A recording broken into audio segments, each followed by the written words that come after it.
جب تم ماشاءاللہ اپنے بھرے پڑے گھر میں اپنے بچوں کے ساتھ بیٹھتے ہو تو کیا کبھی اپنے ماں جاؤ کا خیال نہیں آیا؟ اسی آنگن میں ہم تمہارے ساتھ ہی جوان ہوئے تھے. ہم نے تو ماں باپ کے مرنے پر بھی خود کو یتیم نہ سمجھا کیونکہ بڑا بھائی جو موجود تھا، پر تم نے ہم دونوں کو دھتکار کر یتیم کر دیا. میرا تو آج ایک گھر ہے، پیار کرنے والے بچے ہیں، جان مارنے والی ماں ہے، ساتھ دینے والا شوہر ہے. مجھے آج کوئی کمی نہیں، پر اس شہزادے کا خیال مجھے رات کو سونے نہیں دیتا جس معصوم کو ماں باپ کے جانے کے بعد سینے سے لگا کر رکھنے کی بجائے اٹھا کر اتنی بڑی اور بے رحم دنیا میں پھینک دیا.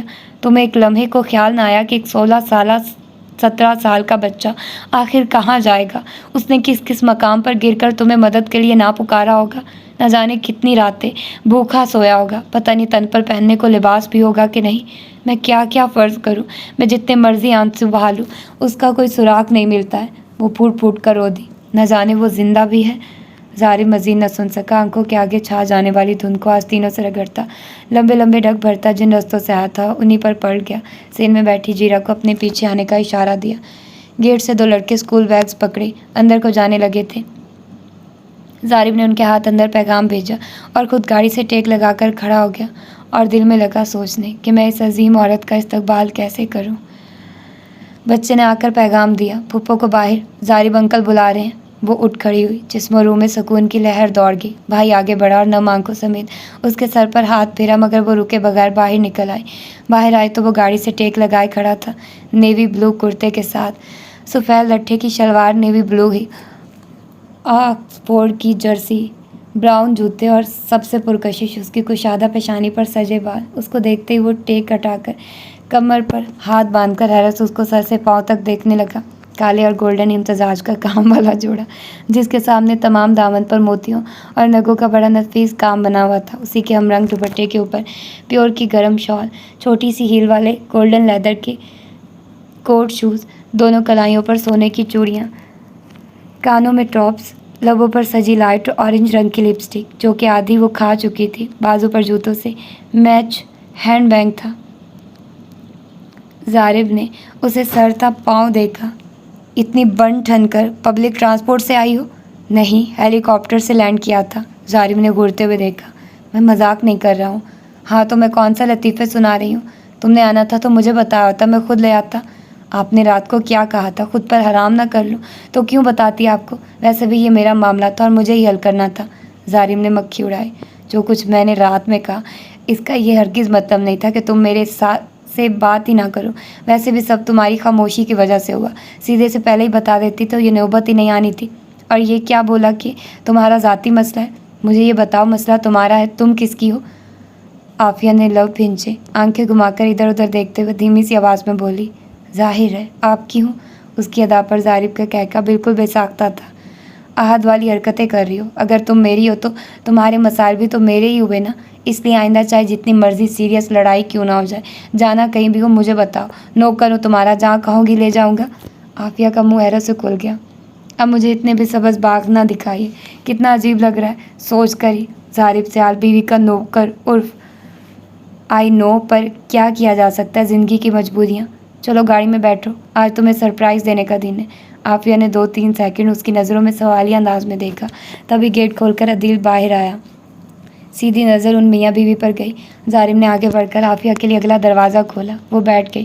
دروازہ بند کرنے کے بعد اس نے سر نظروں سے عدیل کو دیکھا. آنکھوں سے ہی وہ وارننگ چلی گئی تھی جو وہ الفاظ کی مدد سے دیتا. ویسے بھی اس کی بیوی نے کسر ہی نہیں چھوڑی تھی. اپنی طرف کا دروازہ کھول کر بیٹھنے تک وہ مسلسل عدیل کو ہی دیکھتا رہا. رستے میں وہ 10-15 منٹ فاطمہ کی طرف رکے. وہ ناراض ہو رہی تھی مگر ظارف دوبارہ جلد آنے کا وعدہ کرتا اس کو لے کر وہاں سے نکل آیا. سارا رستہ اماں جیرا کے ساتھ ہونے کی وجہ سے کوئی خاص بات نہ ہو سکی، نہ ہی وہ سرپرائز کے بارے میں پوچھ سکی. شام کے سائے شہر کو اپنی لپیٹ میں لے چکے تھے. جس وقت ظارف نے گاڑی گیراج میں روکی وہیں وقت تھا. پرندے گھروں کو لوٹ رہے تھے. وہ ابھی باہر نکل رہی تھی جب مصطفیٰ دوڑتا ہوا اندر سے آیا. Mummy guess what? عافیہ نے اس کے جوش سے سرخ ہوتے چہرے کو دونوں ہاتھوں میں بھر کر پیشانی چوم لی. آج اس نے پہلی دفعہ عافیہ کو ممی بولا تھا. کیا ہوا میری جان؟ ہمارے گھر ایک مہمان آئے ہیں. انہوں نے میرے ساتھ مل کر بیڈمنٹن کھیلا. میں نے ان کو ایک دفعہ بھی نہیں ہرایا. انہوں نے مجھے پورے 10 دفعہ ہرا دیا. مارکیٹ سے آئس کریم دلوائی. احد بھی ہمارے ساتھ گیا تھا. وہ میرے لیے یہ ڈھیر سارے چاکلیٹ لاتے. اگر ان کو پپا نے بتایا ہوتا کہ آپ کے بچے بھی ہیں.